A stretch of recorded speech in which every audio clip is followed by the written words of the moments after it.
বন্ধুরা এখন কথা বলবো ইউরো কাপ নিয়ে, যেখানে সাউথগেটের চালে জিতল ইংল্যান্ড। নেদারল্যান্ডকে হারিয়ে আবারও ইউরোর ফাইনালে হ্যারিকেনরা। ম্যাচের 80 মিনিটে জোড়া পরিবর্তন এবং তাতেই বাজিমাত গ্যারেথ সাউথগেটের। নেদারল্যান্ডকে হারিয়ে আবারও ইউরো কাপের ফাইনালে উঠল ইংল্যান্ড। এবার তাদের সামনে প্রতিপক্ষ হলো স্পেন। তো কে জিতবে শেষ পর্যন্ত, কার হাতে কাপ উঠবে, তোমরা কমেন্ট করে জানাতে ভুলো না। আমার তো মনে হয় স্পেন, যদি কোনো অঘটন না ঘটে। তো বন্ধুরা, এরকমই সব ফুটবলের খবর জানতে হলে আমার চ্যানেলটিকে অতি শীঘ্রই লাইক, কমেন্ট, সাবস্ক্রাইব করতে ভুলো না ও বন্ধুদের মধ্যে প্রচুর পরিমাণে শেয়ার করে দাও, যাতে আমার 4000 ঘন্টা ওয়াচ টাইম খুব শীঘ্রই পূর্ণ হয়ে যায়। নেদারল্যান্ডকে হারিয়ে আবারও ইউরো কাপের ফাইনালে উঠল ইংল্যান্ড। এবার তাদের সামনে প্রতিপক্ষ হলো স্পেন। ইংল্যান্ড জিতল 2-1 ব্যবধানে। জাভি নেদারল্যান্ডসকে এগিয়ে দিলেও হ্যারিকেন ও অলির গোলে জিতল ইংল্যান্ড।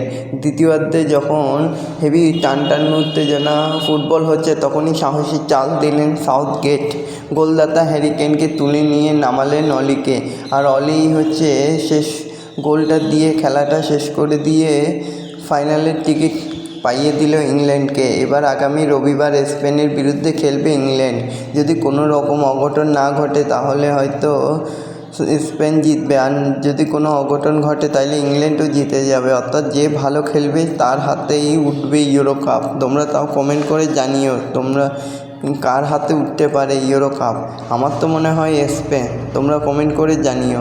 তো বন্ধুরা, এরকমই সব ফুটবলের খবর জানতে হলে আমার চ্যানেলটিকে অতি শীঘ্রই লাইক, কমেন্ট, সাবস্ক্রাইব করতে ভুলো না ও বন্ধুদের মধ্যে প্রচুর পরিমাণে শেয়ার করে দাও, যাতে আমার 4000 ঘন্টা ওয়াচ টাইম খুব শীঘ্রই পূর্ণ হয়ে যায়। ধন্যবাদ সবাইকে।